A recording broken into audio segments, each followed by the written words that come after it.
When co-founders are in conflict, they're almost always fighting about one of five things. And the problem is they rarely know which one. And so that confusion is at least half the damage. Hi, I'm Dr. Matthew Jones. I'm a licensed psychologist and co-founder coach. I work exclusively with startup co-founding teams for the last 6 years, and it is my personal mission to unite this field of co-founder coaching so that we can bring more awareness and attention to the most important relationship in your business. Today's topic is really about categorizing some of the different outreach emails and initial conversations I have with hundreds of founders. So I've looked through the data and I've taken a lot of different initial conversations, many different outreach emails, and I've synthesized them down into the list I'm going to share with you today about the 5 most common domains of co-founder conflict. And so that way, you won't have any guesses if you are in this alone or if other teams are going through it. More than likely, other teams are. And so I'm going to share with you that list today. And also, if you are a consultant, a coach, an advisor, someone else who supports and works with co-founding teams, I'd be very curious to compare notes. So please do listen and let me know what similarities or differences you see in your practice. So for context here, co-founder conflict feels really chaotic and overwhelming on the inside of it, as you know, because it's one of those challenges that doesn't stay isolated to business or to a certain decision. It's something that is insidious, meaning it not only impacts you at that professional level, it impacts you personally, right? You bring your work home, you stay up late at night thinking about that instead of your product or getting some sleep. And all of a sudden, then that decreases your capacity, your ability to focus and execute. And so it becomes this vicious work-life challenge, this personal and professional issue that gets really, really hard to overcome. And so part of what I noticed, though, is if we can map these domains of conflict, it starts an initial, condensing or containment that you actually need in order to move forward in a more productive manner. And hopefully, if you see some of these signs and signals within these shared domains, you can do something about it. So let's start by mapping the terrain with the first one that I often see, which is this domain of equity and compensation. Those of you who are in venture-backed startups, this has a little bit more weight oftentimes than in more bootstrapped environments, but the same does apply, of course. It just might take a few more years and more of a larger liquidation event for this to apply to the bootstrapped. But even in the deeper psychological and symbolic dimensions, this is going to hold true. So I have a lot of founders reach out to me, especially early stage, because part of the challenge that they're navigating is what feels to be this asymmetry between the equity and compensation and the feeling of ownership, of responsibility, and execution. So if it feels like, for example, I am contributing far more than my partner and we're 50-50, that doesn't feel so good, right? And so the challenge that I think many teams face when building a business is deciding the equity split. And often what I see, even in some of my closest relationships, is a desire to split 50-50. And I think it comes from a good place, right? Like you want to inspire one another and feel this shared ownership so that it's not just one person pushing this whole thing forward. And 50-50 is, like a compromise, like, you take some, I take some, and that can feel like a win for the relationship. The challenge, though, is that most work distributions are asymmetrical. I'll give you a personal example. So in my household, I was talking to my wife about all these different domestic tasks. So exclusively within that domain of shared work within the house. And part of what we realized is, holy shit, she carries infinitely more in her head than I do of mine. Her to-do list is constantly running. She's monitoring the food cabinets to make sure that our children don't run out of food. She's, monitoring our social plans and planning some of those events. She's coordinating dinners and groceries. It's like there's just so much that's going into her mind. Whereas for me, it's like I have to take out the trash. I've agreed to get the mail. It's like these relatively small things in comparison. And so it's asymmetrical. Now we hope it balances out in other dimensions, but within that domain in particular, it's completely asymmetrical. So imagine what it would have been like for my wife and I, not knowing how we would actually distribute that labor, to have to give each other a percentage of this shared domestic life and be like, okay, we're going to split it 50-50. I could imagine my wife would be exceptionally resentful. And in fact, this was a part of our own marital process, right? Of her discovering, oh, yes, I am resentful. I don't feel like you're doing as much as I thought because I thought we were 50-50. Come to find out, I can't offer 50. I have other domains that I'm focused on. And so the fascinating thing is with most startup companies, you don't have the ability and the luxury of really knowing deeply how each of you will show up. Not only do you not know that, but there are various life events that can get in the way and create even more distractions, more challenges to fulfill the commitment and degree of sacrifice you may have already agreed upon. So there needs to be some malleability. And so within this domain of equity and compensation, it's really hard to just set a number and then say it's good forever. The attitude that I really encourage teams to have is that of flexibility, of being able to modify this, to not set it and forget it and pretend it doesn't have relational consequences, because the risk you run is that small little resentment starts to compound into emotional debt, and that emotional debt grows so large that you actually can't pay that balance off in time because the startup environment just runs way too fast. So what I often see are teams who come in and they think they're arguing about numbers. What they're actually arguing about, it's not the money. It's a statement about worth, about recognition, about having your contribution feeling valued and respected. And so when teams struggle around equity and compensation, it's usually not about the numbers. It's about what those numbers represent in terms of ownership and execution. And so, and also, like, again, the word sacrifice, commitment. And so what I really encourage you to do is, if this is your domain and something that you're just struggling with, don't just focus on the numbers themselves. Unbundle those terms and create more operationalized definitions of what you're hoping to see at various levels and what you might emotionally need then. If you don't see adjustments, what kind of numbers do make sense to you at that place because of, again, these more defined, observable behaviors that you can define of what you want to see at that distribution. So for example, if we're 50-50, I expect both of us to be working, I'm going to make this up, you fill in the blanks here, 8 hours a day, minimum, actual work, heads down time. And I expect that 6 days a week. And I expect us that we are both willing to sacrifice XYZ time with other people, relationships, etc., to really show up for this business and for this work. And does that work for you? Because if not, like if you need, 4 hours a day, then we might have to rework this equity so that it's 75-25 or whatever, right? Like, so trying to have some of those conversations in even more detail to operationalize and further define what you want to see at each sort of equity distribution. And I also, I think this split of 49-51, like that's fine. And I think that can be useful in terms of who has final say. I will note, who has final say is important.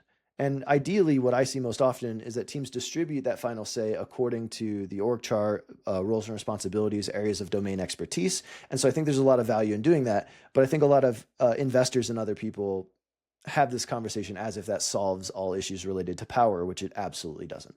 Which leads me to the second domain, roles and responsibilities. So this is probably one of the most common challenges that I see teams reaching out, wanting help with, because either they feel like they haven't had fully enough time to sit down and really clarify what their roles and responsibilities should be, or they've grown really quickly and gone from this ambiguous "we're all doing everything" to now we're needing to specialize, and we just need some help to further consolidate and define those pieces. Or it's something where boundaries are being crossed, where it felt like founder A thinks we had an agreement, founder B agreed to it, but then all of a sudden they're stepping on your toes. They're talking to your direct reports. There's back channeling happening, mixed messages occurring. And if that is speaking to you and it feels like, wait, I thought we agreed, we clearly are not aligned, what's actually happening? You are not alone. This is incredibly common, especially as you're trying to rapidly grow. The other complexity that roles and responsibilities brings up is that whole piece around zone of genius and excellence. Like, what are you really good at? And there are moments in company building where you are going to be uncomfortable and not in that zone. right? And so how do you handle that psychologically? Do you give into imposter syndrome and all that self-doubt? Do you persevere and push through and try to really up-level yourself? Do you retreat, isolate, and then further stagnate professionally? These are all very important psychological responses to discomfort and uncertainty. And so roles and responsibilities is this bundled term for things like identity, for things like self-worth. Again, that piece around wanting to feel recognized is that there can be power issues here. And so I really want to encourage you to think more about some of these roles and responsibilities as going beyond just the concrete org chart and going into some of these psychological dimensions. Now, the third piece that I often see is vision and strategic alignment. A lot of teams will come in and say, hey, Matt, we just have strategic misalignment. And I had a team last week who came to me and they said, Matt, we have strategic misalignment. Within 10 minutes of the call, one of the co-founders was crying and describing the massive amount of asymmetry in the partnership in terms of sacrifice, in terms of hours, in terms of operational lift. And then they still just they kept to this story because they had such anxiety about expressing the deeper disagreements. And so they were completely unconscious. They were just so rooted on we have strategic misalignment, when in fact the issue is far more relational, about very basic level 1 type stuff about our degree of sacrifice and commitment. I bring all that up to say these issues are not always what they first seem, what they first appear. And with vision and strategic alignment, if we are to take it at its face value, oftentimes what I see are young founders who are having difficulty creating enough space to be strategically aligned about the next steps of the company, the next phase of the company, or more seasoned individuals who might have a very strong disagreement about where the company should go from here. And in either case, what we really need to do is make sure that there are not any of those other psychologically rooted conversations that need to occur, in which case I would want to prioritize those first if they were present. And then we can focus actually on improving the strategic alignment by, one, having the set aside time and space facilitated by a third party, and two, having a little bit of new tools and frameworks to have this conversation in such a way that you ensure all parties are feeling heard and understood, so that whenever you end the call, you can actually check it off your list and feel like, okay, yes, we hashed through it and we actually made progress.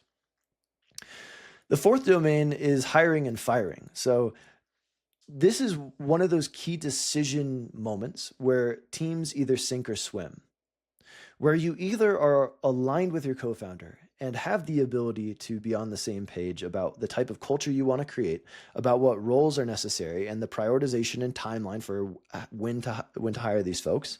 And you, on the firing side, like when to know it doesn't work out, like how to know that, what patterns and failure modes do you see, how quickly do you act? Like, people have so many different philosophies on all of this about, on one hand, developing employees, giving them multiple chances, or this piece around loyalty, right? Like these deeper ties if there's friends or family or other things. Whereas others are very much on the hire fast, fire fast side of things. And so there can be wide kind of philosophical approaches to both hiring and firing that could be very different. And so those differences create a gap that needs to be managed. And I think it's a fascinating domain because your decision-making strengths and weaknesses show up here too. As an example, some founders like to be very slow and deliberate and intentional with how they make their decisions, and others want to prioritize execution, efficiency, or speed.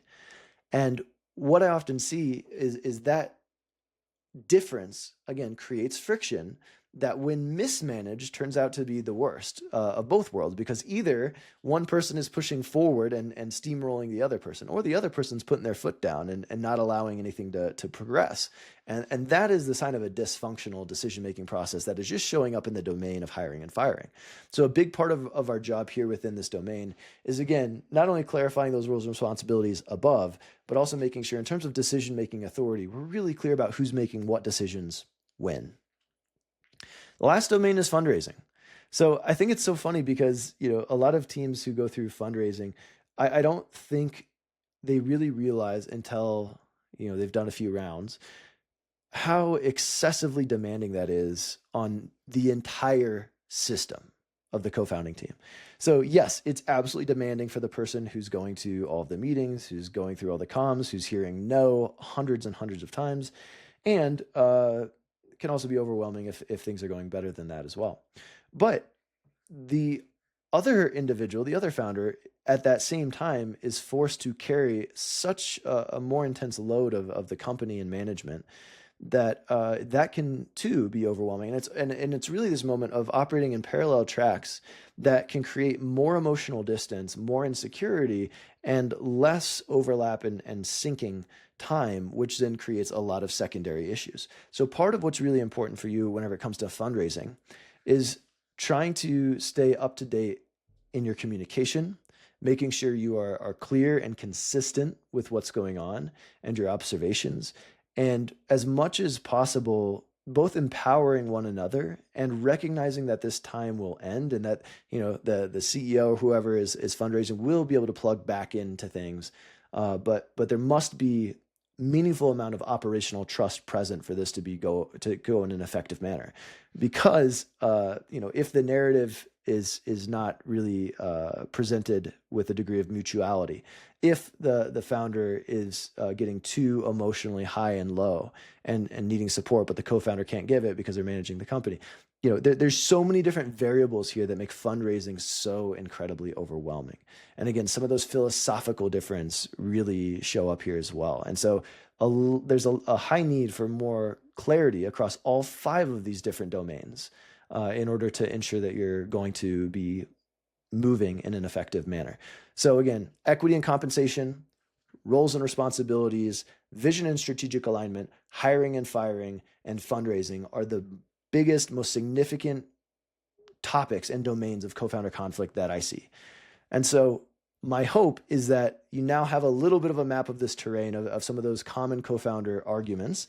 And now you can be a little bit more conscious so that this doesn't create more emotional debt that compounds quickly. And so I'll leave you with this. I guess I'm curious, which domain are you actually stuck in right now? And both on that content level, like which of those 5, just name it.